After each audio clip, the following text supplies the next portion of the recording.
सरकार बार बार कहती है कि और सिटीजन अमेंडमेंट एक्ट, सर इस पार्लियामेंट की तारीख में यह पहला कानून बनाया गया जिसमें मजहब का नाम लेकर हिंदू, मुसलमान, बौद्ध, ईसाई, पारसी, कभी 70 साल में इस तरह का कोई कानून नहीं बना इस पार्लियामेंट में। वो भी बदनुमा दाग का एजाज आपको हासिल है कि आपने मजहब के नाम पर कानून बनाया। सर एनपीआर एनआरसी के बारे में आज एक सवाल के जवाब में हुकूमत ने कहा कि till now there is no decision NRC has been taken.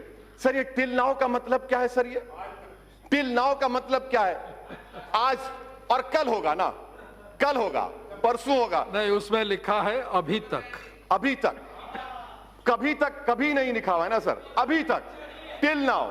Sir अब आप देखिए सर, मैं आपके जरिए से गवर्नमेंट को कह रहा हूं, जी यस सर, मैं थम्स अप हूं, आप शेक्सपियर पढ़े हैं मुझे मालूम, और मैं आपको कह रहा हूं कि अभी सर मैं अभी हलवा और पूहा खा के आऊं इसलिए अच्छा बोल रहा हूं। हाँ तो सर ये एनपीआर और एनआरसी का मैं जिम्मेदारी के साथ अर्ज कर रहा हूं। प्रधानमंत्री जब जवाब देंगे, बल्कि मैं प्रधानमंत्री को जरा हिम्मत करके कह रहा हूं, आपको चैलेंज कर रहा हूं प्रधानमंत्री को, आप ये बता दीजिए कि एनपीआर एनआरसी क्या एक सिक्के के दो रुख नहीं है? क्या एनपीआर और एनआरसी सिटीजनशिप अमेंडमेंट एक्ट के रूल्स में नहीं है 14A के तहत? अगर एनपीआर होगा तो एनआरसी होगा, इसीलिए आपने 3,900 करोड़ रुपए एनपीआर को दिए। और एनपीआर, सर सुन लीजिए, एनपीआर के सर इन तमाम से पूछिए कि 2003 के रूल्स में कितने मर्तबा नेशनल पॉपुलेशन रजिस्टर लिखा गया है, कितने मर्तबा national register of Indian citizen लिखा गया है, इनको पता ही नहीं है। सर मैं आपके सामने कह रहा हूं कि एनपीआर होगा तो एनआरसी होगा, क्योंकि सेंसस अलग है, सेंसस अलग है, एनपीआर अलग है। आप एनपीआर जब करेंगे और उसमें 8 सवालात क्यों डाल रहे हैं आप, नए सवालात, क्या एनआरसी नहीं करेंगे? अच्छा ये और एक चांस, ये जवाब दे प्रधानमंत्री। दूसरी बात सुनिए, दूसरी बात, आप बोलना चाह रहे तो मैं बैठ जाऊं, आप बोलिए ना सर। सिटीजनशिप अमेंडमेंट, प्रधानमंत्री कहते हैं ये नागरिकता देता लेता नहीं है, ये देता भी है और लेता भी है। उसकी मिसाल क्या है? आसाम। क्या आसाम में 5 लाख मुसलमान के नाम नहीं आए, वो बंगाली जबान बोलते?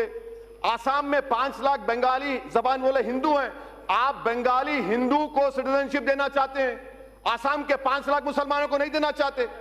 क्या आसाम के असेंबली में आपने नहीं कहा आपकी सरकार ने सिटीजन अमेंडमेंट एक्ट ये है, एनपीआर होगा? नहीं, घुसपैठी नहीं, घुसपैठियों का बाप हूं। सर सुनिए, एनपीआर होगा तो एनआरसी होगा। आसाम में जो घुसपैठी हैं, मुसलमान घुसपैठी हैं, बंगाली हिंदू नहीं है। सर मैं खत्म कर रहा हूं 2 मिनट में सर। ये तो एनपीआर एनआरसी में कोई फर्क नहीं है सर, एनपीआर एनआरसी एक ही है सर। एनपीआर होगा तो एनआरसी होगा। प्रधानमंत्री बता दें कि आसाम के 5 लाख बंगाली हिंदुओं को सिटीजनशिप नहीं मिलेगी CAA के तहत। सर आखिर में सर मैं आपको बताना चाहूंगा कि ये जो मुल्क में जो माहौल है, प्रधानमंत्री और गवर्नमेंट कह रही है क्यों हो रहा है एहतजाज? प्रधानमंत्री ने खुद कहा था कि मैं मुस्लिम महिलाओं का भाई हूं। आज मुस्लिम महिला उनके खिलाफ खड़ी है तो भाई को नाराजगी क्यों हो रही है, एहतजाज क्यों हो रहा है? सर ये जो लड़ाई है ना सर, ये हमारे वजूद और बका की लड़ाई है। अगर हम इसमें नाकाम हो जाते हैं तो हम खत्म हो जाएंगे।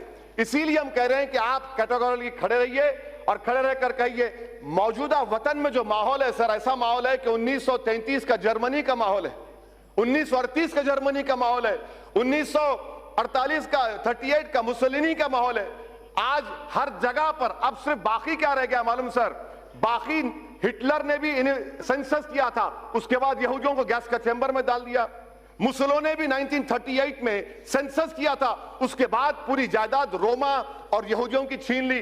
अब वही हाल यहां पर होने वाला है मुसलमानों के साथ, वही हाल होने वाला है सर, वही हाल करने वाले हैं। इनका मकसद ही वही है, इनका मकसद मैं खत्म कर रहा हूं सर, मैं खत्म कर रहा हूं सर। और दिल्ली में क्या हो रहा है?